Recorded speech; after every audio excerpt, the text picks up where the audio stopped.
For my person, her name was B. Panitz, and she was Jewish, and she went to a private all-girls Catholic school in New York. And the background of the school was mostly very wealthy girls. And she said that she liked her school and she wouldn't want to go to another school, but there were some aspects that she didn't like having uniforms and not being around boys, and she felt a little bit caged in. And the person I interviewed, her name was Elaine Chu, and she was from Taiwan. And she attended a school in a rural area, but she went to a private school, and it was one of the wealthier schools in that area. And her school, the teachers were not very supportive because they valued respect so much at the school, so usually students weren't able to comfortably talk to the teachers. But overall, she said she did like this school, and she likes it better in America though. For my schooling experience, I grew up in a suburban school. It was fairly new, 5 years old, and the background of the students who went there was majority wealthy and majority white students. And for my school, I also attended a suburban school in Rochester, Michigan, and it was also a fairly new school. It was one of the newest ones in the district, and it was about 95% white, and it was a higher middle class kind of background. So for the analysis of learning, my person would go to her teachers for help, and she said that she used outside resources like No Fear Shakespeare to help her with subjects like language arts. And Hannah's person said that she would check her progress with her teacher, similar to my person. When comparing experiences, Hannah and I also found that we would go to other people like our parents and teachers for help. And I think it's interesting that we all come from different backgrounds and have strengths in different subject areas, but we all ask other people for help. And for the analysis of motivation, both the person I interviewed and the person Emma interviewed used native ability and task difficulty to explain her performance, and Emma and I kind of used effort and native ability to explain our performance, so we found it interesting that both the people we interviewed used native ability and task difficulty to explain their performance, while both of us used effort.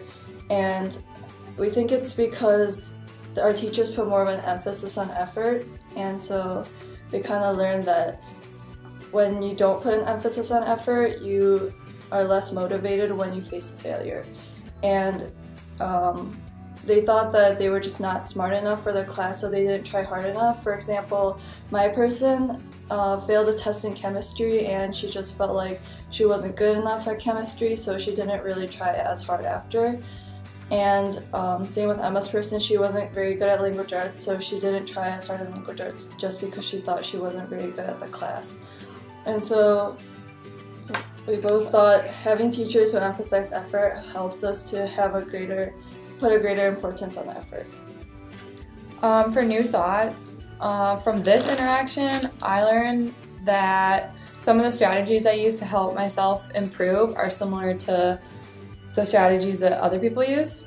Hannah, both of our subjects, and I all use different resources to change our way of learning when it isn't working. So we all go to outside resources like our parents versus just trying to read books or notes again.